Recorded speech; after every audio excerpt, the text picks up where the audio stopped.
थोड़ी देर, मुझे जितनी देर में हुक्म है, जिस उन्वान के हवाले से पीर साहब किबला जिनसे हमें बड़ी मोहब्बत उल्फत है, भाइयों की तरह हमें चाहते हैं, और ये तीसरी मर्तबा मेरी हाजिरी है।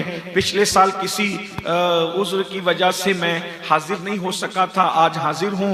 अल्लाह तबारक व तआला की बारगाह में दुआ करता हूँ कि ये खानकाए बुखारिया अपने असलाफ के नक्शे कदम पर चलते हुए इसी तरह फयूज़ व बरक़ात तक़सीम करते रहे। असलाफ के नक्शे कदम पर हमें भी रखे, इन्हें भी रखे, और इनकी आने वाली नस्लों को भी रखे। अभी से माशाअल्लाह सैयद सैफुल हसन साहब के साहबजादे बच्चे को देख करके हमें बड़ी तवक्कुआत वाबस्ता है। अल्लाह नजर बद से बचाए, और जो उन्वान इन्होंने मुझे दिया है अल्लाह पाक उसके मुतालिक मुझे हक कहने, आप सबको हक सुनकर उस पर अमल करने और उसे आम करने की तौफीक रफीक अता फरमाए।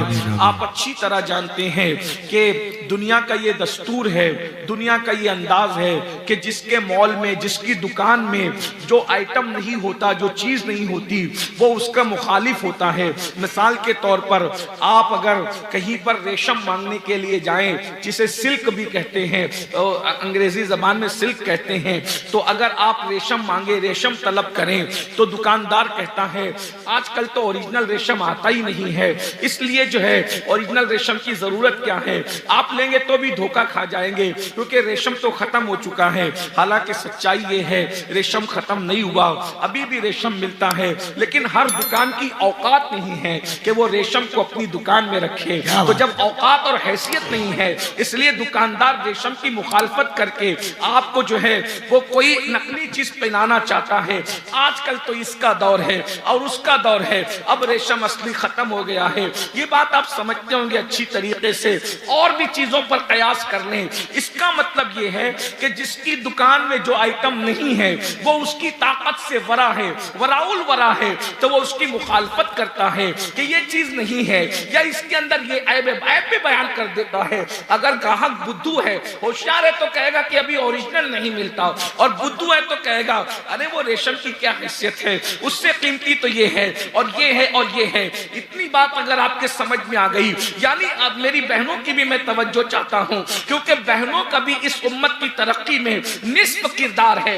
अगर मर्द ईमान बचाने का जरिया है तो औरतें भी ईमान बचाने का जरिया है। बल्कि मैं तो ये कहता हूं औरतों को ज्यादा अलर्ट होना चाहिए, क्योंकि ये है अगर मर्द ने पढ़ा, फर्द ने पढ़ा, औरत ने पढ़ा, पूरे माशरे ने पढ़ा, मर्द दीनदार बनता है तो घराना दीनदार होता है, औरत दीनदार बनती है तो नस्लें दीनदार होती है। अच्छी तरह याद रखना, अल्लाहु अकबर। माँ अगर बर्तन झाड़ू करते हुए कुरान पढ़ती है, बाप अगर काम करते हुए कुरान पढ़ता है, तो बच्चा पैदा होने के बाद कुरान वाला बनता है। और माँ अगर बर्तन झाड़ू करते हुए कुरान पढ़ती है तो बच्चा माँ के पेट से हाफिज़े कुरान पैदा होता है। इसलिए माँओं का किरदार ज्यादा कीमती है। अगर इतनी बात आपके समझ में आ गई है कि जो दुकान में जो आइटम नहीं होता, लोग उससे इसलिए नफरत और हसद करते हैं कि वो उसकी औकात से बाहर है, उसकी औकात से वराउल वरा है। अगर ये फलसफा समझ में आ गया, आज अल्लाहु अकबर दुनिया में तकरीबन 73 फिरके हो गए हैं, लेकिन 73 फिरकों में 72 फिरकों के लोग जो है आलिम की मुखालफत नहीं करते। आलिम सबके यहाँ मौजूद है, मुफ्ती की मुखालफत नहीं करते, मुफ्ती सबके यहाँ मौजूद है, खतीब की मुखालफत नहीं करते, खतीब सबके यहाँ मौजूद है, अदीब की मुखालफत नहीं करते, अरशदुल कादरी जैसा अदीब और जगह भी मौजूद है। इसलिए याद रखना, मुनाजिर की मुखालफत नहीं करते, मुनाजिर और जगह भी मौजूद है, याद रखना। लेकिन मुखालफत होती है तो सिर्फ और सिर्फ अल्लाह के वली की मुखालफत होती है, क्योंकि 72 फिरकों में किसी के पास भी किसी की दुकान में वली मौजूद नहीं है। वली अगर है तो वह सिर्फ और सिर्फ अहले सुन्नत व जमात में मौजूद है। नारे तकबीर, नारे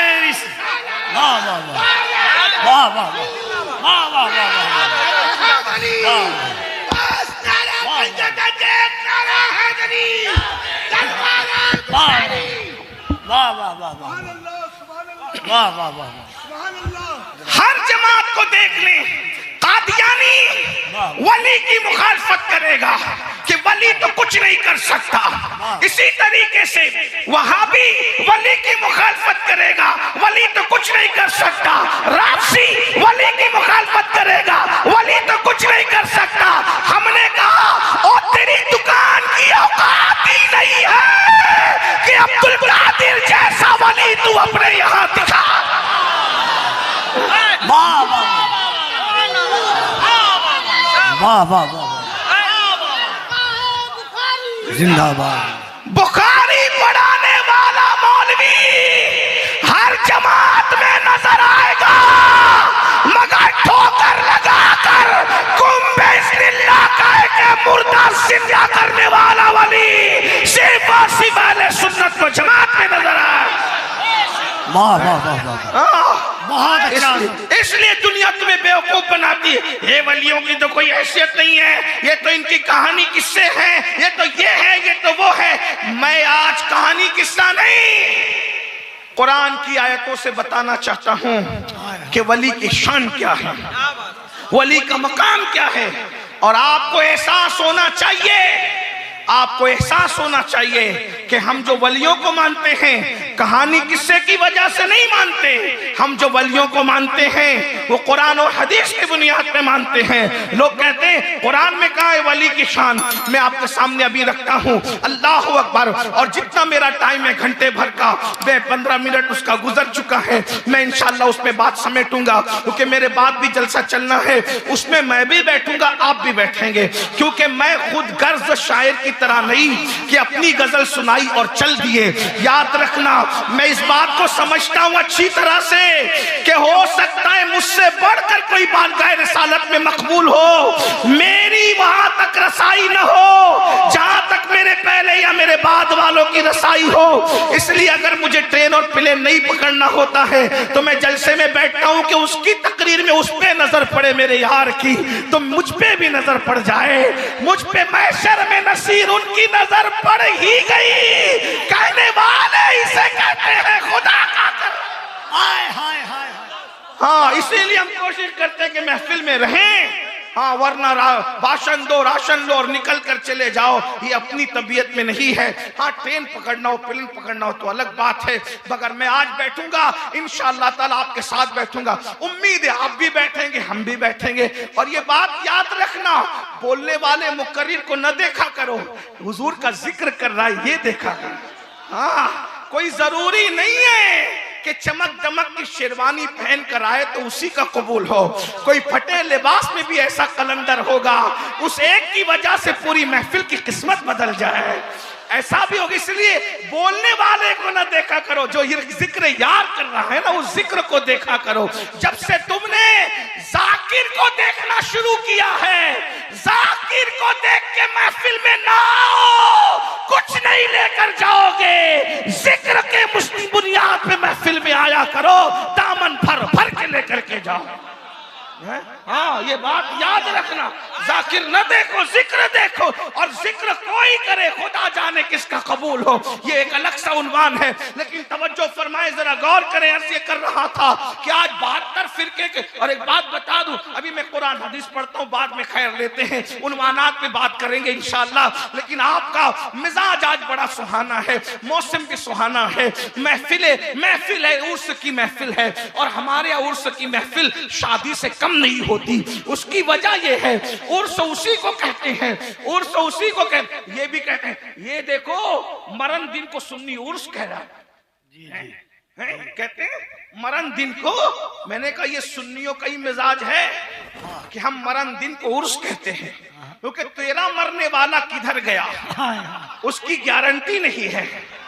जो हमारा गया है वो यार से मिलने गया है। आज फूले न समाएंगे कफन में आसी, कब्र की शब है किस गुल से मुलाकात की रात, और कब्र में लहराएंगे ताहश चश्मे नूर के, जलवा फरमा होगी जब तलात रसूलुल्लाह की। मैं तो कहता हूँ सुन्नियों, हमें मदीने जाने में जितनी खुशी होती है, आशिकों को मर जाने में उससे ज्यादा खुशी होती है कि मदीने जाओ तो गुम्बद नजर आता है मर जाओ तो गुंबद वाला नजर आता। इससे बढ़ के भी कोई दिन होगा मेरे भाई। और उर्स ये निकला कहां से? हदीस है, बुखारी शरीफ की हदीस, जब आशिक कब्र में जाता है तो फरिश्ते कहते हैं नम, बुखारी है, उर्स बुखारी है, हवाला बुखारी का है। और जवाब उन नकली बुखारियों के लिए है जो बुखारी का नाम लेकर के ईमान पे बुखार लाने की नाकाम कोशिश करते हैं। तवज्जो फरमाएं, बुखारी शरीफ है, अल्लाह वाले को फरिश्ते कहते हैं नम कनौमतिल अरूस, ओ सो जा। किसको? सबको नहीं कहते, कामयाब मरने वाले को कहते। और कामयाब मरने वाला कौन है? तो बरेली का कलंदर कामयाब मरने वाले की निशानी बयान करते हैं, उन्हें जाना, उन्हें माना, न रखा गैर से काम। उन्हें जाना, उन्हें माना, न रखा गैर से काम। लिल्लाहिल हम्द, मैं दुनिया से मुसलमान गया। तो ऐसा कामयाब मरने वाला जब कब्र में जाता है तो फरिश्ते नीचे कहते हैं, अंदर कब्र में कहते हैं नम कनौमतिल अरूस, सो जा ऐसे जैसे पहली रात की दुल्हन सोती है। वो नीचे अरूस कह के सुलाते हैं, हम ऊपर उर्स मनाते हैं। तो पहले फरिश्ते उधर अरूस कहते हैं ना। तो अगर लड़ना है तो हमसे क्यों लड़ते मौलवी साहब? अगर हिम्मत है तो जरा वो नीचे जो अरूस कह रहा है, उस अरूस कहने वाले से कुछ टकराने की कोशिश करो ना, फिर तुम्हें पता चले। तो याद रखना, उर्स सबके नहीं होते जिनको अरूस बना के सुलाया जाता है। और एक बात भी कहूं आपसे, उन्वान मेरा वो नहीं था, लेकिन अगर आपका ज़ौक़ सलामत है तो कहूं, हदीस के अल्फाज भी क्या अल्फाज, ये मेरे नबी का मौजज़ा है। मैं निसार तेरे कलाम पर मिली यूं तो किसको ज़बान नहीं, वो सुखन है जिसमें सुखन न हो, वो बयां है जिसका बयां नहीं। फुसहा अरब के बड़े बड़े तेरे आगे यूं है दबे लचे, कोई जाने मुंह में ज़बान नहीं बल्कि जिस्म में जान नहीं। करूं तेरे नाम पे जान फिदा, न बस एक जान दो जहां फिदा, दो जहां से भी नहीं जी भरा, करूं क्या करोड़ों जहां नहीं। हुजूर के अल्फाज तो देखें, क्या इंतखाब है, क्या जचे तुले अल्फाज है। रश के मोती है, रश के गुल है, रश के पंखड़ी है, रश के तसलसल है, रश के बारिश है। अदब और अल्लाह अकबर, अदबियत जो है मुस्तफ़ा जान रहमत के कलाम के सामने सजदा रेज नजर आ रही है। किस तरह मेरे आका बयान क्या कहा, नम कनौमतिल, हुजूर के अल्फाज हैं, नम कनौमतिल अरूस, सो जाए से जैसे पहली रात की दुल्हन सोती है। अरूस तो दूल्हे को भी कहते हैं, लेकिन अक्सर मुफस्सिरीन जो शारे, जो हदीस के शारे हैं, जिन्होंने तफसीर की है या हदीस की शरह की है। भाई आप लोग थोड़ा सा बैठ जाइए, बैठ जाइए। इसीलिए मैंने कहा था ना कि जगह बहुत है, आप लोग सुने नहीं मेरी बात। थोड़ा सा इसको कुर्सी को आगे कर दिया हजरत की।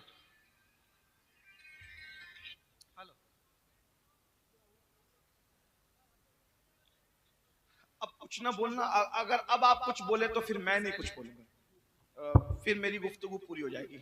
तवज्जो, एक बार सब मिलकर इश्क मोहब्बत में डूब के दुरूद शरीफ पढ़े। चिल्लाने में यहां तक आवाज आती है, दुरूद पढ़ने की आवाज यहां तक नहीं आती है। आखिरी तक सब हाथ उठाकर हुजूर को गवाह बना के इश्क मस्ती में डूब के दुरूद शरीफ पढ़े सब मिलके। अल्लाह रब्ब मुहम्मदिन।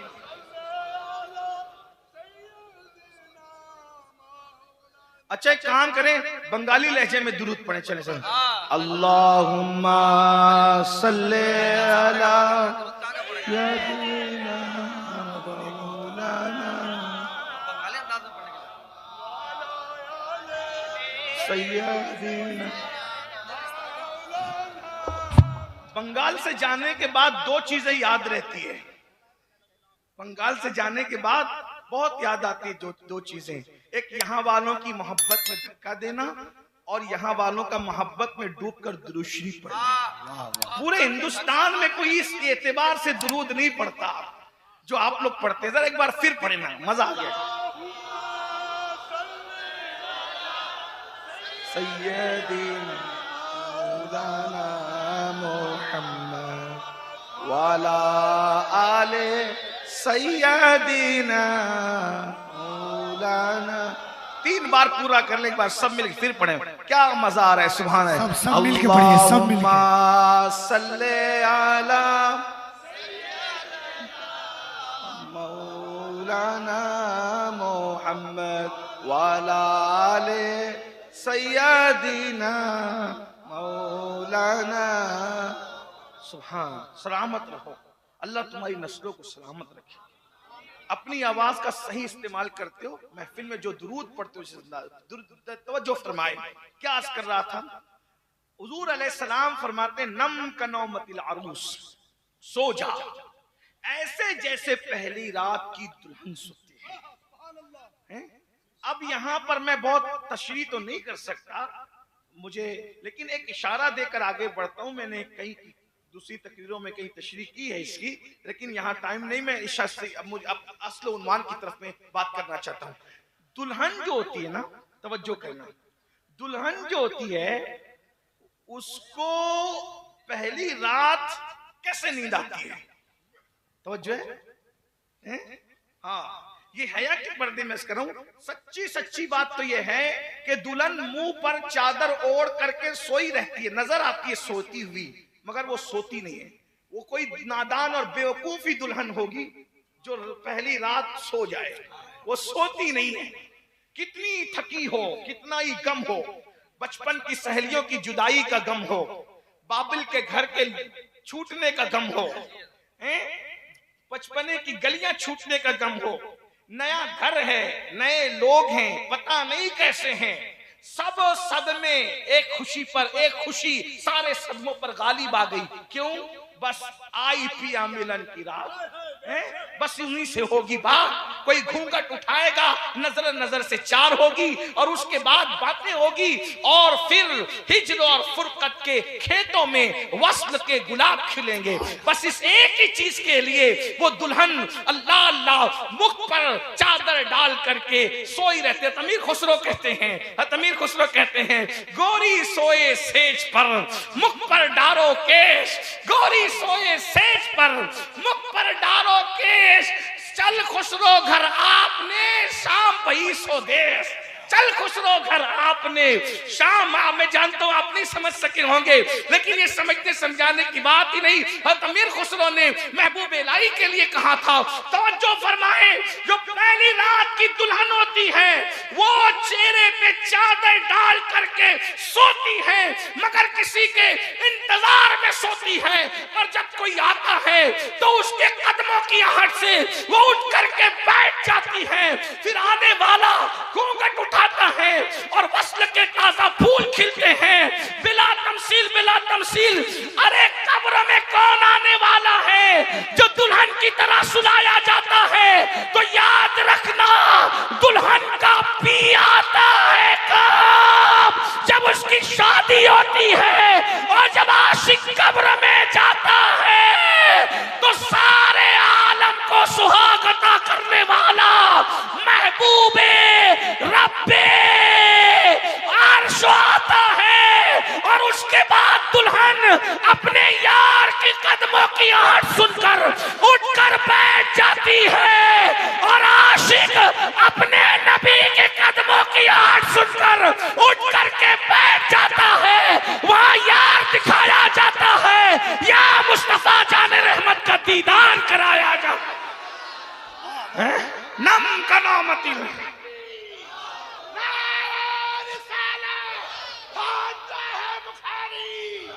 और तवज्जो करें, तवज्जो फरमाएं, अल्लाह अल्लाह। और हुजूर का दीदार में इतना मजा आता है कि दुनिया में सदियों बीत जाती है, वो दीदार की लज्जत पर जब आंख बंद करता है, तवज्जो, आंख बंद कर, उसको पता भी नहीं चलता कि कितने साल कब्र में, ये साल तो तुम्हारे ऊपर गुजरते, अंदर पता नहीं चलता। इधर आंखें बंद करता यार को देखते देखते, जब कयामत आएंगी तो फरिश्ते कहेंगे उठो चलो। जिसको देख के आंखें बंद की थी ना, अब आंख खोल के मैदान महशर में उसी का दीदार कर लो। ये है मोमिन की मौत, ये है वली की मौत। हजरत पीर नसीरुद्दीन नसीर ने बहुत खूबसूरत लफ्ज़ लहजे में कहा था, कब्र की नींद से उठना कोई आसान न था, कब्र की नींद से उठना कोई आसान न था।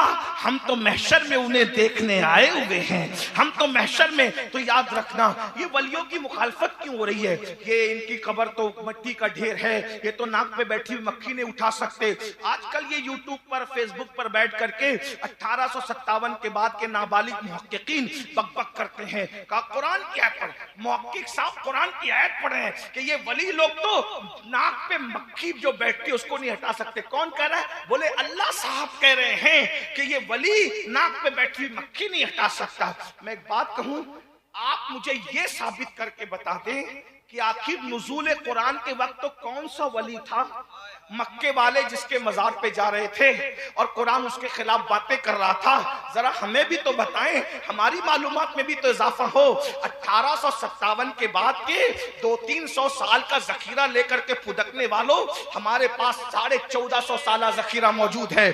जितने मालदार इल्म के एतबार से हम हैं, उतना मालदार इल्म के एतबार से कोई नहीं है। वजह यह है कि बाबे मदीनतुल इल्म से निस्बतों के तार हमारे जुड़ते हैं और किसी के नहीं जुड़ते। वो रावजी काले कपड़े वालों की औकात क्या है कि वो मौला अली से अपने तार जोड़ करके रखे? उनके तार तो कभी के टूट चुके हैं। वो तो अली के नाम पे सियासत कर रहे हैं। अली के नाम पे जो इबादत करता है उसे सुन्नी कहते हैं। याद रखना, अच्छी तरह से याद रखना, हमारे पास जो जखीरा है वो उनके पास भी नहीं है, क्योंकि मौला अली के 300 साल के बाद तो वो पैदा हुए। मौला अली के दौर में जो लोग मौजूद थे ना, वो हम लोग थे। आपको सबूत बताऊं, इमाम आजम के अब्बा, अल्लाह अकबर, जिनके सर पर मौला अली हाथ रखकर बरकत की दुआ कर रहे थे, वो हमारे इमाम थे, हमारे इमाम थे। हाँ हाँ, नफीसा मिस्री की महफिल में बैठकर जो इमाम बन रहा था वो इमाम शाफी हमारा इमाम था। इमाम जाफर सादिक के कदमों में बैठकर जो फिक़्ह पढ़ रहा था वो हमारा इमाम, इमाम आजम अबू हनीफा था। आप क्या समझते हैं? अल्लाह अकबर, अल्लाह अकबर, आप क्या समझते हैं? इमाम ज़ैद के हाथ में जो मुरीद हो रहा था वो हमारा इमाम, इमाम आजम अबू हनीफा था। अल्लाह अल्लाह। तो अर्ज़ ये कर रहा हूं, क्या कहते हैं, नाक पे मक्खी भी वली मक्खी नहीं हटा सकता। मैंने कहा मुल्ला जी, लोग इंसानों पे तोहमत बांधते हैं तो उनको कोड़े लगाए जाते हैं। मुल्ला जी आपको क्या करें, आप अल्लाह पे तोहमत लगाते हो। ये आयतें बुतों की मुज़म्मत में है, वलियों के लिए नहीं है। और रही बात नाक पे मक्खी बैठने की, तो मैंने कहा कब्र में जाने के बाद तो शराबी की नाक पे भी मक्खी नहीं बैठती, वली की नाक पे मक्खी कैसे बैठ सकती है? भाई बताओ, कब्र में जाने के बाद नाक पे मक्खी बैठती किसी शराबी की, किसी बेनमाजी की? और ये कहते नाक पे। मैंने कहा अल्लाह के बंदे, वो बुतों के लिए है, वलियों के लिए नहीं है। तो फिर बोले वलियों के लिए क्या है? मैंने कहा अब सुन वलियों के लिए क्या है, अब शुरू कर रहा हूं। कुरान कहता है अल अखिल्लाउ यौमइज़िन बादुहुम लिबादिन अदू इल्लल मुत्तकीन। अल्लाह फरमाता है कयामत के दिन तुम्हारे सारे दोस्त तुम्हारे दुश्मन बन जाएंगे। उलमा मौजूद हैं, इनकी दुआएं लेना चाहता हूं। इनकी मालूमात में कोई इजाफा नहीं करूंगा, लेकिन दुआ लेना चाहता हूं। अगर गलत कहूं तो इस्लाह कर देंगे, सही कह रहा हूं तो दुआ देंगे। अल्लाह क्या फरमाता है? अल अखिल्ला, अखिल्ला जमा है खलील की। खलील कहते हैं पक्के और गहरे दोस्त को। अल्लाह क्या कह रहा है? जितने तुम्हारे खलील है, खलील पक्के दोस्त हैं, वो सब तुम्हारे दुश्मन बन जाएंगे। कोई अब्बा डब्बा काम नहीं आने वाला, उनके सिवा रजा कोई हामी नहीं। जहां गुजरा करे पिसर पे पिदर को खबर ना हो। न हाथ चूमने वाले, न हाथ चूमने वाले खड़े होंगे पास में। ये सब चाय पिलाने वाले, पार्टियां कराने वाले, नजराने देने वाले, इधर लेके घूमने वाले, उधर लेके घूमने वाले। कुरान कहता है ये सब के सब तुम्हारे दुश्मन बन जाएंगे। अल्लाह कौन काम आएगा महशर में? कौन काम आएगा? तो अल्लाह फरमाता है इल्लल मुत्तकीन। कौन लोग काम आएंगे? मुत्तकी लोग काम आएंगे। अब पता चला महशर में कोई काम नहीं आएगा, लेकिन मुल्ला जी ये कह के चुप क्यों हो जाती है? आपके कोई काम नहीं आएगा। अधूरी आयत क्यों पढ़ते हो यहूदियों की तरह? पूरी पढ़ो ना। इल्लल मुत्तकीन, मुत्तकी काम आएंगे। अब हम अल्लाह ही से पूछते हैं, अल्लाह ये बताइए मुत्तकी कौन है? तो कुरान में अल्लाह खुद कहता है इन औलियाउहु इल्लल मुत्तकून। मेरे वली ही तो मुत्तकी लोग हैं। पता चला जब कोई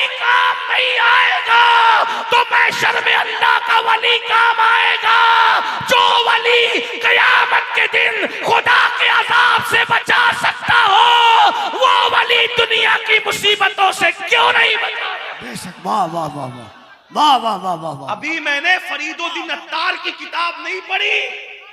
या रसूल अल्लाह, भाई नारा लगाओ तो ऐसे मर्दों की तरह ना लगाना, नारे की तौहीन न करना। नारा लगे तो यहां से वहां तक ऐसे जवाब दो जैसे अली के गुलाम जवाब देते हैं।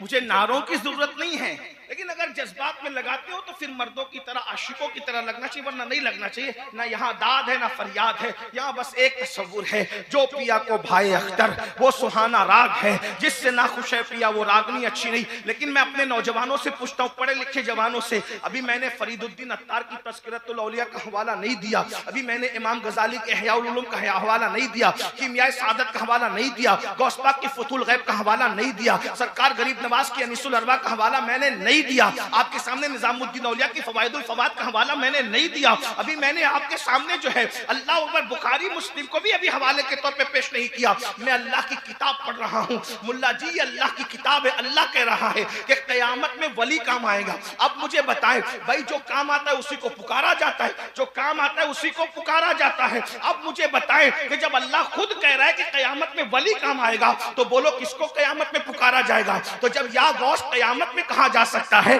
तो या गौस दुनिया में क्यों नहीं कहा जा सकता? बोलो भाई, पुकारा जाएगा कि नहीं पुकारा जाएगा? मुत्तकी काम आएगा। अरे जब मुत्तकी काम आएगा तो मेरे गौस मुत्तकी नहीं है, गौसे आजम इमाम मुत्तका वन्नुका, वो मुत्तकियों के इमाम है। अल्लाह अकबर, मेरे गरीब नवाज तो मुत्तकियों के इमाम है। अल्लाह अल्लाह, तो ये सब क़यामत में काम आएंगे। कौन कह रहा है? अल्लाह पाक कुरान में फरमा रहा है। ये वली की शान समझ में आई। अब दूसरे नंबर पर आइए, वली का मकाम क्या है, वली की शान क्या है। एक बात अर्ज करूं और अपनी गुफ्तगू को एंड की तरफ ले जाऊं, टाइम ज्यादा हो गया, दूसरों की हक तलफी करना नहीं है, मेरा वक्त तो पूरा हुआ, 20 मिनट मेरे पास बचे हैं, जल्दी जल्दी अपने उन्वान पे पढ़ करके रुखसत होना चाहता हूं। तवज्जो फरमाए, गौर फरमाए। अब कुरान वली की शान क्या बयान कर रहा है, आपने सुना होगा, बार बार सुना होगा, मैं सिर्फ उन्वान के तहत बयान कर रहा हूं, मैंने शायद इसको यहां कभी बयान नहीं किया। असल में हुआ यह था, हजरत सैयदना सुलेमान अलैहिस्सलाम को इत्तला मिली, हजरत सुलेमान अलैहिस्सलाम को इत्तला मिली। तवज्जो करना, गौर से सुनना, आपने बार बार सुना होगा, मुझसे बहुत बड़े लोगों से सुना होगा, मैं आपके सामने पहली बार पेश कर रहा हूं। हजरत सुलेमान अलैहिस्सलाम को इत्तला मिली कि एक औरत है जो मलका सबा है और वो पूरे मुल्क पे, यमन पे हुकूमत करती है। और ये खबर किसने दी पता है? ये खबर हुदूद ने दी। किसने दी? हुदूद ने। अब सूरतुन नमल का खुलासा पेश करने लगा, उलमा की तवज्जो चाहता दुआ के लिए। हजरत सुलेमान अलैहिस्सलाम ने देखा, आपको परिंदों की बोलियां सिखाई गई, ध्यान देना, बहुत अहम नुक्ते की तरफ लाना है आपको बात समझ में आएगी इंशाअल्लाह, अल्लाह करे आपको समझ आ जाए। इसलिए कि आप भी यूट्यूब के नाबालिग मुहक्किकों पे बहुत फिसल रहे हो। हाँ, ओ फलां ने कुरान का हवाला दे, अरे कुरान का हवाला सही है, उसके पीछे जो बकबक कर रहे हैं ना वो गलत है, ये बात है। अब बात सुने, हाँ, यानी कि पैकिंग बहुत खूबसूरत है, लेकिन अंदर जो गलाजत भर के दे रहा है ना, वो उस तक आपकी नजर नहीं जा रही है। उलमा का तड़पना इसलिए है, उलमा का बिलकना इसलिए, वरना तुम्हारा गुमराह होना उलमा को नुकसान नहीं पहुंचा सकता। हर बंदा अपने अमाल का जवाब दे है, मगर उलमा की जिम्मेदारी है कि तुम्हारी रहनुमाई करें। याद रखना, पैकिंग खूबसूरत है अंदर। अब मुझे बताइए, ये पैकिंग बहुत खूबसूरत है, इसमें चीज भी यकीनन अच्छी ही होगी, मुझे यकीन है, क्योंकि अच्छे लोगों ने दिया है। मगर ऐसी ही पैकिंग में कोई जो है वो जानवर के छिचड़े भर करके दे दे, तो बताइए क्या बंदा अंदर इसको पहचान पाएगा? जब तक खुलेगा नहीं। अब मुझे बताएं, घर जाके खोल के सदमा कौन करे मेरे भाई? पैकिंग पर मत फिसलो। अरे ये गिफ्ट तो घर जाके खुल जाएगा, लेकिन ये जो पैकिंग में तुम्हें दे रहे हैं वो तो कयामत से पहले खुल ही नहीं सकता। तो घर जाके कोई पछताएगा तो भी उसको वक्त रहेगा, तुम तो कयामत में पछताओगे, तुम्हारे पास वक्त कहां रहेगा। इसलिए अपने बुजुर्गों के नक्शे कदम पे रहो, अपने बुजुर्गों के मसलक पे रहो। ये सब नए नए जो दुकानें खुली हैं, कोई दम नहीं है, बातें बड़ी बड़ी है। मेरे भाइयों, जिनको उर्दू और अरबी सही बोलना नहीं आती, उन लोगों के मसलून पे फिसल रहे हो तुम। अल्लाह अकबर, वो फुला साहब ने और वो डॉक्टर साहब ने ये कह दिया, वो इंजीनियर साहब ने वो कह दिया, वो वकील साहब ने वो कह दिया। ये इंजीनियर, डॉक्टर, वकील हमें दिन सिखाएंगे? इनकी इतनी औकात हो गई जो उर्दू बोलना नहीं जानते। अभी इनको इतना भी खबर नहीं है कि उर्दू किस तरह बोली जाती है, वो भी मसलक के बानी बनेंगे, वो भी मकतबे फिक्र के बानी बनेंगे। अरे जरा देख तो लिया होता मेरे भाई। याद रखिए, होश के नाखून लो और कौन से रास्ते पे चलो। लहद में इश्क रुखे शह का दाग लेके चले, अंधेरी रात सुनी थी चराग लेके चले। तेरे गुलामों का नक्शे कदम है राय खुदा, वो क्या बहक सके जो ये सुराग लेके चले। जिना बनेगी मुहिब्बान चार यार की कब, जो अपने सीनों में ये चार बाग लेके चले। बहरहाल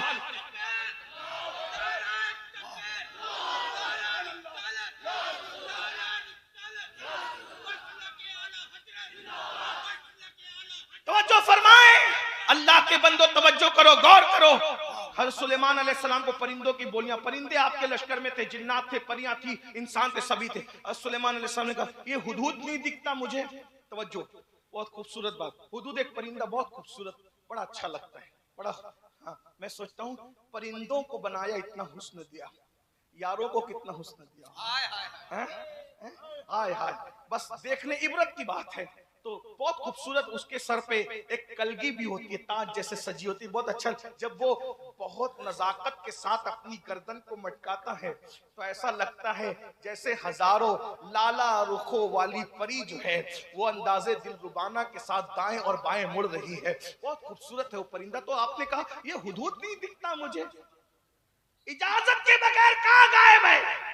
फरमाया मैं इसको जबा कर दूंगा, आएगा जबा। जबा से ये एक ही सूरत में बच सकता है कि कोई अच्छी बड़ी खबर लाए। हुदूद आया।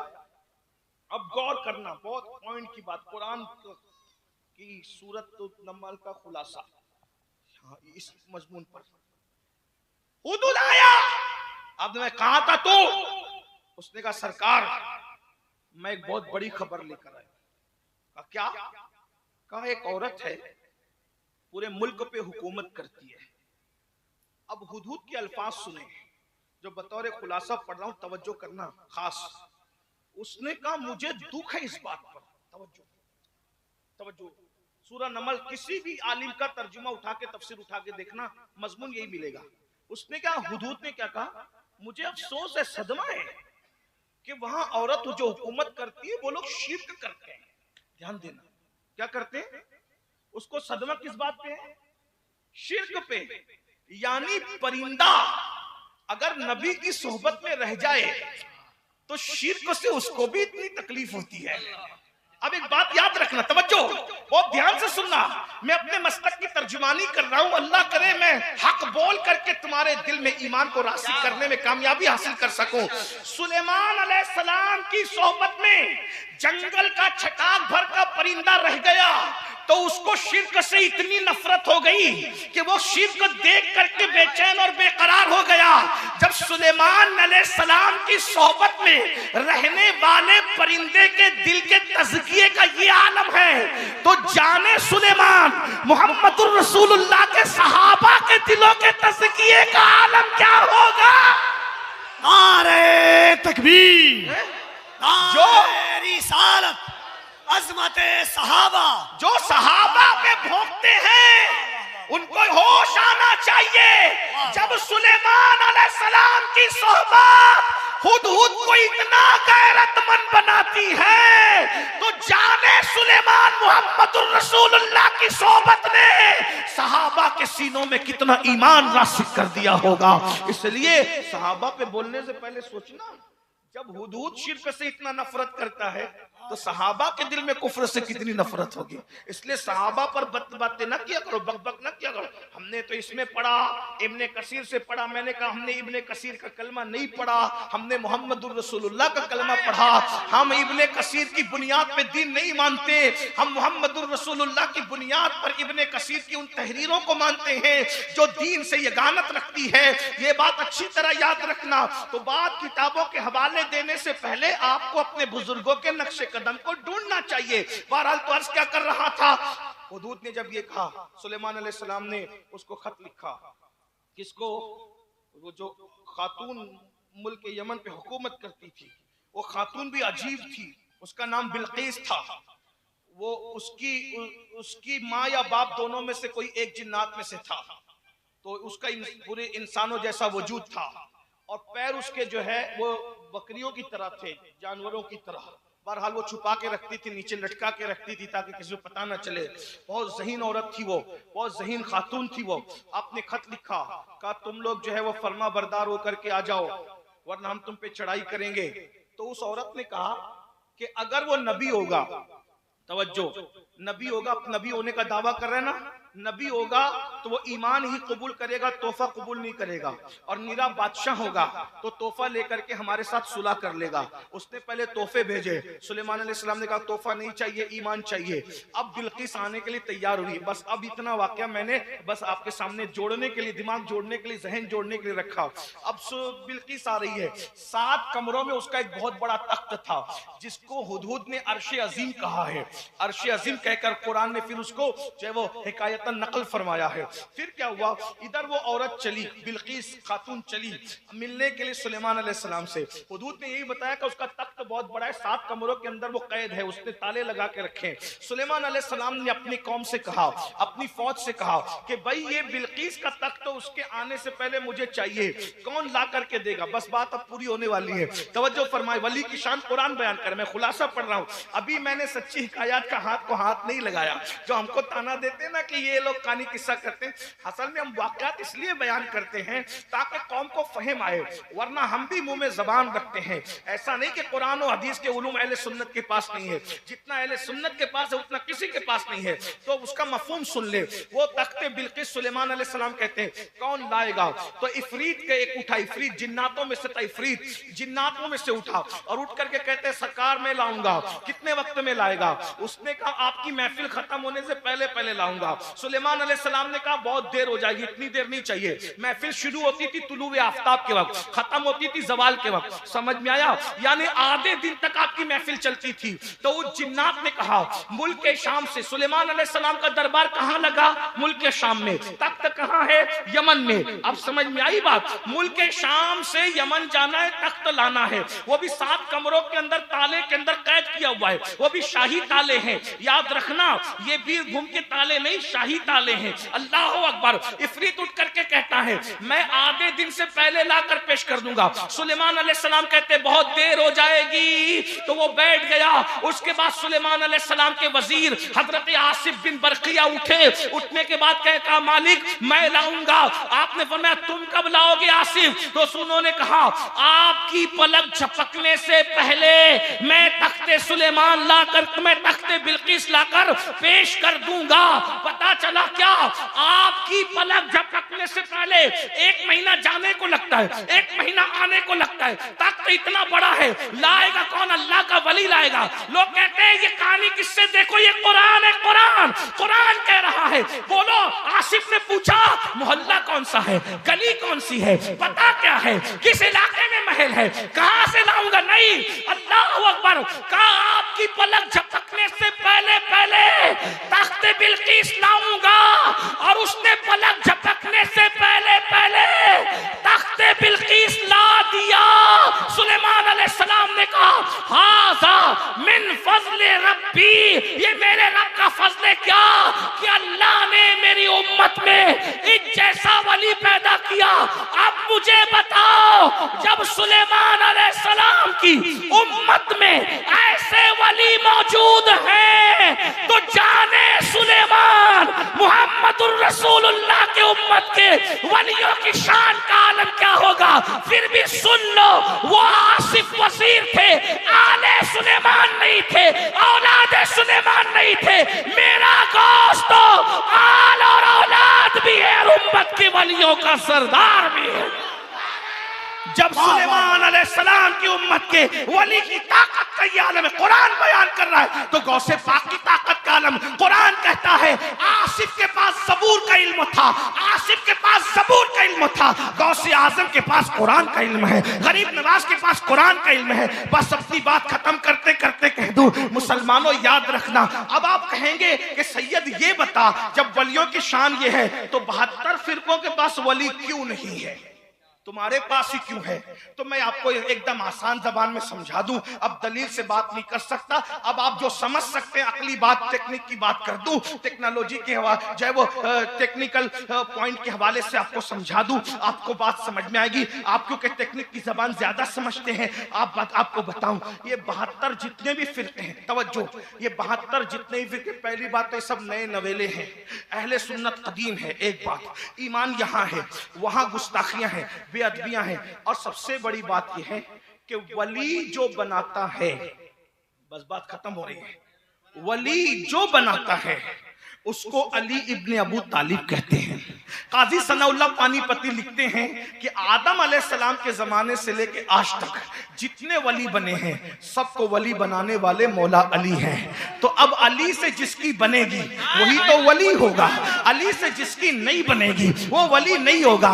रावजी की भी अली से नहीं बनती। आप कहेंगे वो तो बहुत अली अली करते, तुमसे ज्यादा करते। मैंने कहा अली अली वो करते तो हैं, लेकिन अली ने 2.5 साल तक जिस सिद्दीक अकबर के पीछे नमाज पड़ी है वो उसको गालियां देते हैं, तो मौला अली उनसे भी नाराज है। अली ने 10 साल तक जिस उमर के पीछे नमाज पढ़ी है वो उनको भी गालियां देते हैं, मौला अली उनसे भी नाराज है। जो अली का हमजुल्फ था, यानी साड़ू, 2 मरतबा साड़ू बना था, और 12.5 साल तक अली ने जिस उस्माने गनी के पीछे नमाज पढ़ी थी वो उसको भी गालियां देते हैं, इसलिए मौला अली उनसे भी नाराज है। और ये भी याद रखना, अली की बीवी सैयदा तैयबा ताहिरा आबिदा जाहिदा राकिया साजिदा नकिया तकिया ज़किया उम्मे अबीहा आलिमा गैरे मुअल्लिमा मलके फिरदौस बरी मलके क़यामत उम्मुल हसनैन उम्मुल अइम्मा सैयदा फातिमतुज़ ज़हरा की तौहीन करते हैं, इसलिए मौला अली उनसे नाराज है। क्या तौहीन करते हैं? मैंने कहा वो कहते हैं कि वो बार बार घर से निकली और फदक मांगने गई, बार बार निकली फदक मांगने गई, बार बार निकली। मैंने कहा ये बार बार निकली निकली कह करके फदक मांगने गई कह के तौहीन करते हैं। वो कहा तुम लोग क्या कहते हो? मैंने कहा हम ये कहते हैं कि जिसका आंचल न देखा मौ महर ने,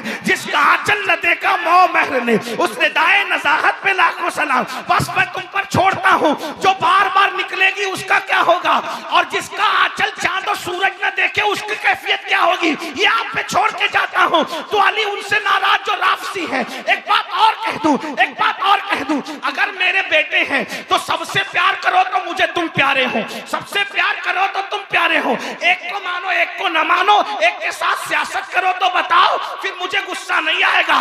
तो मौला अली के 2 बेटे, एक नहीं है, वो एक ही को मानते हैं और दूसरे से नाराज हैं, इसलिए मौला अली उनसे नाराज हैं। लेकिन याद रखना, इधर राफजियों का हाल तो खुल गया। अगर आप बात करते तो मैं किताबों से बात करता, लेकिन इसका वक्त नहीं। कभी याद दिलाना तो किताबों से भी बात होगी।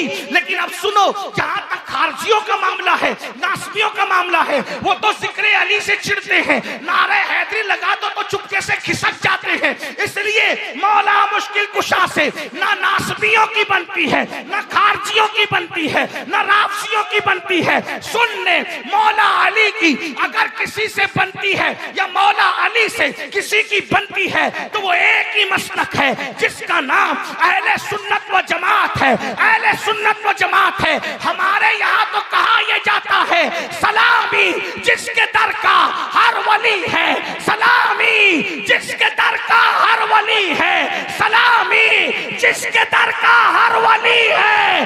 अली है, अली है, अली है। नारे तकबीर, बुलंद आवाज से नारे तकबीर, नारे रिसालत, फैजाने खानकाहे बुखारिया, हुजूर सैफे मिल्लत, हुजूर सैफे मिल्लत, हुजूर साहिबे सज्जादा हज़रत अल्लामा सैयद सैफुल हुसैन बुखारी साहब क़िबला, शहजादे हुजूर सैयद मोहम्मद। अब आपके बात समझ में आई। अब आपको पता चलना चाहिए कि मौला अली वो हैं जिसने आसिफ बिन बरखिया को वली बनाया। मौला अली वो हैं जिसने असहाबे कहफ को वली बनाया। मौला अली वो हैं जिसने अल्लाह अकबर, उम्मत के जितने वो औलिया गुजरे हैं उनको वली बनाया। अब सुन्नियों तुम्हें समझ में नहीं आएगा, जब वली बनने वालों के खुतबे कुरान पढ़ता है तो वली बनाने वाले की शान का आलम क्या होगा। इसीलिए हमारे यहाँ पर मौला अली का जिक्र इबादत है, और लोग कहते हैं ये अली का जिक्र क्यों करते हो। हमने कहा मुल्ला जी हम आपकी सुने कि अपनी अम्मी की सुने, वाह वाह। हम माँ के फरमा बरदार है भाई हैं। हाँ ये कहते हैं कि क्यों करते हो या रसूल अल्लाह, कहना शिर्क का। 100 साल से यही कहते थे या रसूल अल्लाह कहना शिर्क, हमने बंद किया। आज कहते हैं या अली कहने से राज़ी होते, कल कह रहे थे या रसूल अल्लाह कहने से मुशरिक होते हैं, और अब कहते हैं या अली कहने से राज़ी होते। मैंने कहा तेरे शिर्क को और तेरी शिर्क की तारीफ को हम नहीं मानते। मुल्ला अपने पास रख, 1857 के बाद की पैदावार है तू, हम तुझे नहीं मानते। हमने तेरे कहने से या रसूल अल्लाह बंद किया नहीं किया, करते रहे, और तेरे मना करने से या अली कहना बंद करेंगे नहीं करेंगे। क्यों? इसलिए कि जिक्र अली तो शजरों को खंगालता है ना, जिक्र अली तो ईमान को खंगालता है ना। सहाबा कहते थे मुल्ला जी आप 1857 के बाद पैदा हुए, सहाबा कहते थे जब हमें अपने में और मुनाफिक में फर्क करना होता तो हम अली का जिक्र करते थे। अली को जिक्र सुन के जिसके चेहरे खिल जाते थे समझ जाते थे मोमिन है, मुंह उतर जाता था समझ जाते थे मुनाफिक है। तो हमारी अम्मी जान उम्मुल मोमिनीन सैयदा आयशा सिद्दीका कहती है अली का जिक्र इबादत है, अली का जिक्र इबादत है। तो मेरे भाई जिसका जिक्र इबादत होगा वो गुमराही कैसे हो सकती है? इबादत कभी गुमराही नहीं हो सकती। इसलिए मेरी गुजारिश है अपने बच्चों को अहले बैत की मोहब्बत पिलाओ, अपने बच्चों को सहाबा की मोहब्बत पिलाओ, अपने बच्चों को औलिया अल्लाह की मोहब्बत पिलाओ। अपने बच्चों को बताओ खाते हुए सोते हुए अपने बच्चों को बताओ गौसे आजम की शान क्या है, गरीब नवाज की शान क्या है, मखदूम सिमना की शान क्या है, शाह बुखारी की शान क्या है, इसी तरीके से इमाम अहमद रजा की शान क्या है, मुहद्दिस आजम मुफ्ती आजम की शान क्या है। अपने बच्चों को औलिया अल्लाह से जोड़ो, हम रहें न रहें हमारे बच्चे वलियों के दामन से वाबस्ता रहें, हमारे बच्चे वलियों के आस्थानों से वाबस्ता रहें। मेरी बात याद रखना, अगर वलियों से तुम्हारे बच्चे दूर हो गए तो ईमान भी न रह पाएगा। आप देख रहे हैं आज इल्हाद और बेदीनी का जो है वो मामला चल पड़ा है। ये बेदीनी की वजह क्या है आपको पता है? आपको पता है बड़े बड़े खानदान के लोग, तवज्जो करना, बड़े बड़े खानदान के लोग आज सवाल करते हैं अल्लाह के होने का सबूत क्या है। लोग बड़े बड़े खानदान के लोग सवाल कर रहे हैं अल्लाह के होने का, जिनके बाप दादा कभी मुनाजरे करके अल्लाह के वजूद को साबित करते थे, आज उस घर के बच्चे कह रहे हैं कि अल्लाह के होने का सबूत क्या है। मैं पूछता हूँ ये कैफियत कब बनती है? जब तुम बच्चों को दीन से जोड़ के न रखो। आपको बताऊं अल्लाह के होने का सबूत कोई पूछ ही नहीं सकता। क्यों? जब वो वली से वाबस्ता रहेगा। जब वो सुनेगा अपनी माँ से अपने बाप से कि सरकार गौसे आजम ने ठोकर लगाकर कुम बिइज़्निल्लाह कह के मुर्दे को जिंदा किया, तो उसको बचपन ही में समझ में आ जाएगा। जब अब्दुल कादिर की शान ये है तो कादिर की शान का आलम क्या होगा। जब वो बचपने में सुनेगा कि साबिर पाक ने अपना जनाजा खुद पढ़ाया तो फिर वो कहेगा जब साबिर कलियर का ये आलम है तो साबिर को पैदा करने वाले खुदाए कादिर और कदीर की शान का आलम क्या होगा। जब वो सुनेगा कि मखदूम अशरफ ने मूरत को सूरत बना दिया तो उसको पता होगा जब अशरफ ऐसा है तो अशरफ का खालिक कैसा होगा। मेरे भाई तो याद रखो अपने बच्चों को वलियों के करीब करो, और कुरान और हदीस में वलियों का जिक्र मौजूद है। इसलिए व्हाट्सएप के इन नाबालिग मुहक्किकीन से मुतासिर होने की जरूरत नहीं है। एक आखिरी बात के तौर पे मैं एक बात आपको कहूं, वलियों की शान तो लोगों ने अभी तक देखी और देख रहे हैं और देखते रहेंगे इंशाअल्लाह। हजरत सैयद बदियुद्दीन जिंदा शाह मदार का नाम सुना है, मदार पाक के खलीफा हैं, मदार पाक के एक खलीफा हैं जिनका नाम है हजरत हबीब गौरी रहमतुल्लाहि ताला अलैह। हबीब गौरी रहमतुल्लाहि ताला अलैह जो है आपने दुनिया से जाने से पहले ये वसीयत फरमाई थी। क्या वसीयत की थी? कि मेरा जनाजा फला फला फला फला मुरीद लेके चलेगा, और जब तक मेरा जनाजा लेके चलना तब तक जनाजा रुक ना जाए। मुरीद लोग परेशान हो गए, इतने सारे मुरीद हैं। हजरत ने चंद लोगों को कहा, हम सबको ना कहा, लेकिन लोगों पर ये बात खुल गई। क्या खुली पता है कि हजरत का जनाजा सुबह से शाम तक चला, लोग छठते चले गए, फिर उसके बाद आगे चला, फिर छठते चले गए, फिर आगे चला, छठते चले गए। मुख्तसर ये कि पीर साहब हजरत हबीब गौरी का जनाजा 12 साल तक मुरीद लेकर के चलते रहे। वो क्या वफादार मुरीद होंगे मेरे भाई, जो मुर्शिद का जनाजा 12 साल तक लेके चलते रहे। भूख लगती जनाजा रख देते, खाना खा लेते, नमाज का वक्त आता नमाज पढ़ लेते और उसके बाद जनाजा लेके चलते। फूल की तरह जनाजा लेके जा रहे थे, लेके जा रहे थे, लेके जा रहे थे। और फिर उसके बाद जिंदगी गुजर रही थी। एक मर्तबा मकाम ऐसा आया, 12 साल पूरे हो चुके थे, एक मकाम पर रुके जहां पर मुशरिकीन का इबादत का बुत खाना था। वहां रुके, वहां पर तालाब में वुजू किया, असर की नमाज पढ़ी। जैसी असर की नमाज पढ़ी, अब जनाजा, ये तसव्वुर था कि हर जगह से उठाकर चलते रहे। अब जनाजा उठाते हैं तो जनाजा उठने के लिए तैयार नहीं। वहां के जिम्मेदारों ने कहा ये जनाजा उठा के ले जाओ, ये मखसूस लोगों का इबादत खाना है, वो आएंगे तो नाराज होंगे। उन्होंने जनाजा उठाना चाहा, अब जनाजा उठने के लिए तैयार न था। उन लोगों ने परेशानी का इजहार किया कि अगर ये जनाजा यहाँ पड़ा रहा तो तुम पर भी मुसीबत आएगी, हम पर भी मुसीबत आएगी। फिर क्या हुआ पता है? अल्लाह अकबर। आने वाली रानी जो है वो आई और वो मलका ने आने के बाद कहा ये क्या हुजूम है? तो कहा कि ऐसे ऐसे लोग आए हैं, जनाजा रखे तो थे, लेकर चल तो रहे थे, अब उठा नहीं पा रहे, जनाजा उठने को तैयार नहीं। कहा मेरे पहुंचने से पहले हाथी ले जाओ। हाथी लेकर के गए और हाथी जो है वो उसकी सूंड में जो है वो जंजीर बांधी, बड़ी बड़ी मोटी जंजीर बांधी और बांधने के बाद जनाजे को बांधा। हाथियों ने जैसे जंजीर के जरिए से सूंड से जनाजा उठाना चाहा, जंजीरें टूट गई, जनाजा उठने को तैयार न था। लोग हैरान हो गए, 12 साल से लेकर फूल की तरह चल रहे, जनाजा उठने को तैयार नहीं। बहरहाल वो रानी आई, आने के बाद कहा ये जनाजे में कौन सो रहा है? कितने साल से? कहा 12 साल। 12 साल में बदबू नहीं है? कहा महसूस कर लो। कहां बदबू है? कोई बदबू नहीं थी, बल्कि भीनी भीनी खुशबू थी। तो कहा जरा बताओ तो सही, जो 12 साल से जनाजे में सो रहा, जिस्म में बदबू नहीं आई, वो है कैसा? जैसे कपड़ा हटाया गया, हटाने के बाद देखा तो चेहरा गुलाब की तरह खिल रहा था। कहा 12 साल से जनाजा चल रहा है, न कफन मैला हुआ, न जिस्म मैला हुआ,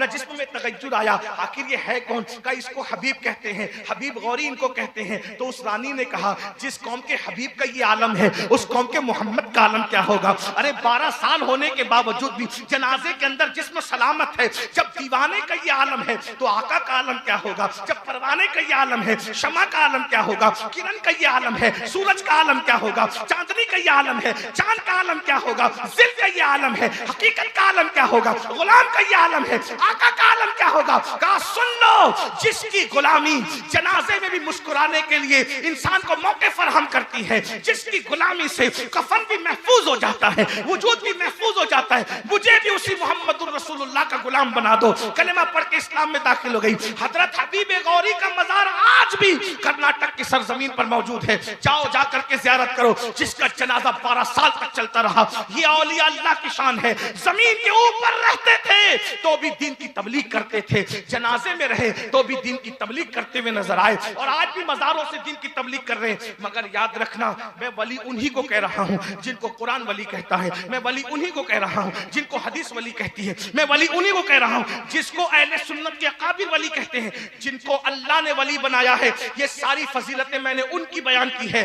जिनको जलसों के नाजिम वली बना रहे हैं, मैंने उनके बारे में कोई फजीलत नहीं मानना। जिनको आप वलायत दे रहे हैं, मैंने उनको कोई फजीलत नहीं मानना। सब नाजिम ऐसे नहीं होते, ये उनमें से नहीं है। अल्लाह अकबर। याद रखिएगा मेरे भाइयों, विलायत देना सिर्फ अल्लाह का काम है, अल्लाह की शान है, और अल्लाह के इज्जत से ये डिपार्टमेंट अल्लाह ने, ये मनसब अल्लाह ने मौला अली को अता किया है। मौला अली के इज्जत से ये मनसब अल्लाह ने हमारे पीर सरकार गौसे आजम को अता फरमाया है। आज तुम जिनको वली बनाते हो, याद रखना, दस्तार, तस्बीह, मुसल्ला, नमाज, रोजा देखकर, अच्छी तकरीर देखकर तुम उनको नेक तो कह सकते हो, वली नहीं कह सकते। याद रखना, हर पीर हर पीर हर पीर वली नहीं होता, मगर हर वली अक्सर जो है वो मशीखत के मनसब पे फाइज होता है। इसलिए याद रखना, पीर होने के लिए वली होना जरूरी नहीं है। आप लोग क्या समझते हैं, मैं अमीनुल कादरी से मुरीद हो गया, अब मेरी अकीदत उस वक्त तक मुकम्मल नहीं होगी जब तक मैं उनको वली ना कहूं। आपसे पूछता हूं, रस्ते का चलता फिरता शराबी, कबाबी, जुआरी, उसको कह दो ये अमीनुल कादरी का रिश्तेदार है, बात पहुंचेगी, मुझे गुस्सा आएगा कि नहीं आएगा? यार कफील, मैं तो तुम्हें बहुत शरीफ समझता था, तुमसे ये उम्मीद न थी, हर जुआरी, शराबी, कबाबी को तुम मेरा रिश्तेदार बना दोगे? बोलो मुझे गुस्सा आएगा कि नहीं आएगा? या इसके बरक्स हो गया, मैंने कहा ये कफील का रिश्तेदार है, वहां कफील का रिश्तेदार है, तो कहेंगे यार सैयद मैं तो तुझसे बड़ा प्यार करता था, तू ऐसा निकला कि तूने किसी जुआरी, कबाबी, शराबी जो मेरा रिश्तेदार थी, तूने उसको रिश्तेदार बना दिया। मुझे बताओ, जो मेरा रिश्तेदार ना हो मेरी तरफ मंसूब करो, मुझे गुस्सा आएगा कि नहीं आएगा? अब अल्लाह ने जिनको वली नहीं बनाया, अपना दोस्त नहीं बनाया, तुम जबरदस्ती भी उसको वली कह रहे हो, तो बताइए अल्लाह तुमसे नाराज होगा कि नहीं होगा? विलायत देना पब्लिक का काम नहीं है, विलायत देना जलसों के मुकर्रिरों का काम नहीं है, विलायत देना नाथखानों का काम नहीं है, विलायत देना नाजिमों का काम नहीं है, विलायत देना तुम्हारा काम नहीं है। और विलायत इतनी आसान चीज नहीं है कि सिर्फ तस्बीह पढ़ने से मिल जाए, नमाज पढ़ने से मिल जाए, तहज्जुद पढ़ने से मिल जाए, अच्छी तकरीर करने से मिल जाए। विलायत विलायत है, खुदा की दोस्ती है, उसके करम की बात है। अगर चाहते हैं तो कुत्ते को पानी पिलाने में विलायत अता कर देते हैं, और अगर नहीं चाहते हैं तो हजारों साल के हक और चिल्ले के बाद भी अल्लाह अकबर मरदूद करके रजीम करके बाहर निकाल देते हैं। इसलिए किसी को विलायत खुद से वली मत डिक्लेयर करो। विलायत जिसको वली कहा गया, ये नए नवेले छोकरों को दिल के दर्द के तौर पे कह रहा हूं, बुरा लगे तो माफ कर। नए नवेले छोकरों को अपनी मर्जी से वली डिक्लेयर करोगे, उसका नुकसान क्या है? नुकसान ये है, मिसाल के तौर पे आपने मुझे वली कहा, एक बात है ना, मुझे कहा, मैं अपने ऊपर की बात कर लूं ताकि कोई नाराज ना हो, कफील नाराज ना हो, शमीम भाई नाराज ना हो, इसलिए हाँ तवज्जो फरमाएं, बात कहूं ना, आपने मुझे वली कहा, समझ लीजिए, एक मिसाल समझ लीजिए, आपने मुझे वली कहा, वली कहने के बाद एक दिन मैं फजर में सोता रह गया, तवज्जो, एक दिन मैं फजर में, इंसान हूं, वली नहीं हूं, तो मेरी जिंदगी वलियों की तरह नहीं होगी, मैं एक आम इंसान, फजर में सोता रह गया, या कभी मैंने झूठ भी बोल दिया, पॉसिबल है, और मुझसे बड़ा तो कोई गुनहगार दुनिया में है भी नहीं। हम तो ये सोचते हैं जलसे में इस नियत से आते हैं कि चलो कुछ चीख पुकार करके अल्लाह रसूल का जिक्र करेंगे, उसी के सदके में अपनी माफी हो जाए। जहां 40 मोमिन जमा होते उसमें एक अल्लाह का वली होता है, भाई कोई अल्लाह वाला होगा, नजर पड़ जाएगी तो अपना बेड़ा पार होगा। ये जो 40 में एक अल्लाह का वली जो होता है ना, स्टेज पे हो ये जरूरी नहीं है, कोई नीचे भी बैठा होगा। बास मर्तबा स्टेज पर मेकअप करके आने वालों से ज्यादा वो फटे पुराने वाला कोई प्यारा होता है ना, जिसको तुम धक्के दे के बाहर करते हो। ये मैं गुस्से में नहीं कह रहा हूं, हदीस पाक है, वहां वलियों की शान ये है कि गुम हो जाए तो कोई ढूंढे ना, बीमार पड़ जाए तो कोई इयादत ना करे, हाँ महफिल में आ जाए तो धक्के देकर निकाल दिए जाए, ये उनकी शान है। और शान ये है कसम उठा ले तो अल्लाह उनकी कसम को पूरा करे, हदीस है, बुखारी शरीफ की हदीस है, सियासत में रिवायत है। तो सुनो मैं क्या कह रहा था, आपने मुझे वली का, जबकि मैं वली नहीं हूं, ठीक है, तो आपने देखा कि फजर नहीं पड़ी, झूठ बोल दिया, कुछ और कर दिया, यार वादा खिलाफी कर दी, कुछ भी कर दिया, तो नए छोकरों को वली जो वली नहीं है कहने का नुकसान क्या? दो चीजें होगी, या तो आप जो वाकई वली हैं उनके बारे में ये तसव्वुर बनेगा कि जैसे ये फजर नहीं पढ़ता ना वैसे वो लोग भी नहीं पढ़ते, मानने वालों ने ऐसी कर दिया, बस बना दिया, जैसे ये झूठ बोलता है ना, वादा खिलाफी करते हैं ना, वैसे वो भी करते हैं, जैसे ये नजराने के लिए लड़ रहा है ना मुझसे, वैसे वो भी लड़ते होंगे, एक कौम ने बना दिया इनको, यही होगा। तो नुकसान किसका हुआ? अच्छे लोगों की गलत छवि तुम्हारे बच्चों के दिल में बैठी, और इस एक के गलत कैरेक्टर लेस होने की वजह से वो अल्लाह वाले नजर में मशकूक हो गए, ये पहला नुकसान।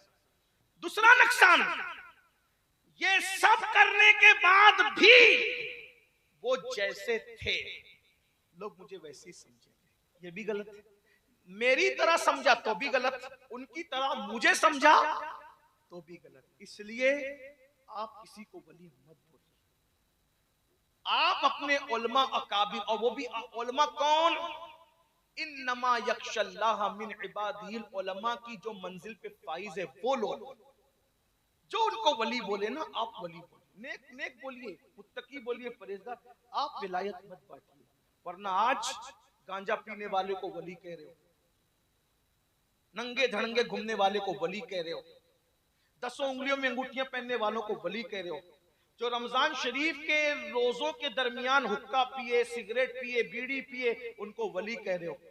तो नुकसान तो इसमें अपना है ना कि दूसरे मसलक के लोग जो वलियों के ऊपर उंगलियां उठाते तो कहते देखो ये ऐसे थे वली, ऐसे होते हैं वली। खुदा के लिए अपने अल्लाह वालों पे जुल्म मत कीजिए, ये सारी शानें उनकी है जिनके लिए कुरान कहता है ला खौफुन अलैहिम वला हुम यहज़नून, और उनकी निशानी कुरान बयान करता है अल्लज़ीना आमनू व कानू यत्तकून। इसलिए वली बोलने से पहले 50 बार सोचिए। एक बात है, जब मैं अपनी मर्जी से हिंदुस्तान में किसी को वजीर आजम नहीं बोल सकता, वकील नहीं बोल सकता, डॉक्टर नहीं बोल सकता, जब तक वो डिग्री ना हो, बोलो बोल सकता हूं, अगर बोलूंगा तो लोग कहेंगे पागल हो गया तू, बगैर डिग्री के वली बोल, बगैर डिग्री के डॉक्टर बोल रहा है, वजीर बोल रहा है, इंजीनियर बोला नहीं बोल सकता। जब मैं इंजीनियर, डॉक्टर, वकील, वजीर आजम बगैर सलाहियत के नहीं बोल सकता, तो जब मैं हिंदुस्तान की हुकूमत के माहौल में दखल नहीं दे सकता, तो अल्लाह की हुकूमत में मुझे दखल देने का क्या हक है। इसलिए संभल करके रहिए, नेक बोलिए, मुत्तकी बोलिए, वली बोलने से पहले सोचिए। गौसे पाक फरमाते हैं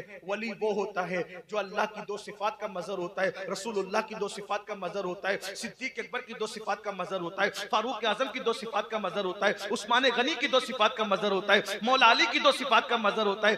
12 सिफातों का जब वो मजहर बन जाता है, तब अल्लाह उसको मकाम विलायत अता फरमाता है। अल्लाह ताला मुझे आप सबको बरकतें दे। दौरान गुफ्तगू कोई गलती हो तो अल्लाह ताला माफ फरमाए। अल्लाह वलियों के दामन से यहाँ भी वाबस्ता रखे, वहां भी वाबस्ता रखे, वलियों की मोहब्बत में जिलाए, वलियों की मोहब्बत में मारे, वलियों की मोहब्बत में उठाए, उन्हीं के साथ हश्र नश्र फरमाए। इलाही बहक के बनी फातिमा के बरकौल ईमा कुनम खातिमा, अगर दावतम रकुनी वर कबूल मनो दस्त दामान आले रसूल, अस्तगफिरुल्लाह व मा अलैना इल्लल बलाग। अस्सलामु अलैकुम व रहमतुल्लाहि व बरकातुहू।